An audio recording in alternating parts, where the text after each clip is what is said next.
Lights flashing with law enforcement on the scene. It may look like a real life situation, but instead, it's a mock traffic stop for students in the public safety class at Northwest Guilford High School. So you'll be like, I'm 1038 at Northwest High School on a black Tahoe and give the license plate. We've done a lot of activities and we've done a lot of cool stuff. This is the first year for the class at Northwest, and it's the first year of teaching for instructor Doug Burrows. But public safety is a subject he knows well. He's a former Guilford County Sheriff's deputy. I retired a couple years ago from the Sheriff's Office and got a call from Dr. Muller and said, would you be interested in teaching public safety?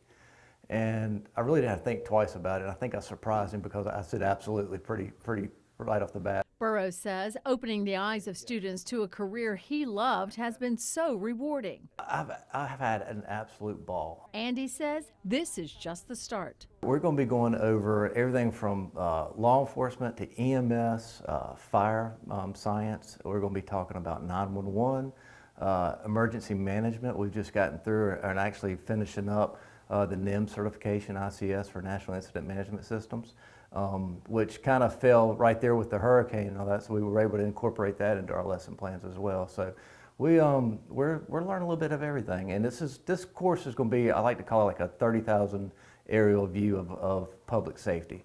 So we're just dabbling in each section right now, and then as we grow the program with other classes and stuff, we'll get more detail. That's something sophomore Bailey Goodykoons is looking forward to. She knows she wants to follow in the footsteps of her father, who's a Greensboro police officer, but she hasn't settled on a career just yet. I've been back and forth between a police officer and an EMT paramedic.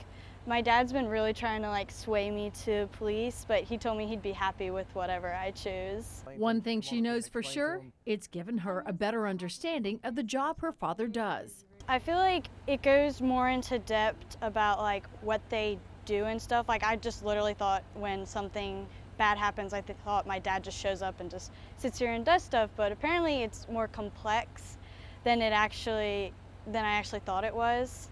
And I do think it made me and my dad's relationship a lot closer over the time I've been taking this course, because now I can go home and be like, oh, now I understand why it takes you so long to come home, and why you have to leave and rush there and what you do and stuff. Northwest Principal Brian Muller says this is a great example of what career and technical education can do for students. To be able to offer things that are just beyond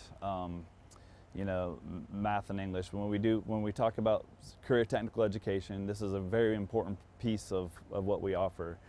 Some students really learn better this way. They like to be able to see hands-on. They like to be able to learn how things work in our world, and this is just a great opportunity to be able to do that. It's a class that comes to a community that was hit hard last year with the death of Greensboro police officer and Northwest High School parent Dale Nix. It's a way to honor him and help generations to come understand the job he did. It's really special to this community to be able to offer this. For students to be able to understand what it takes and all the things that go into public safety is something that's really special. Cindy Farmer, Fox 8 News.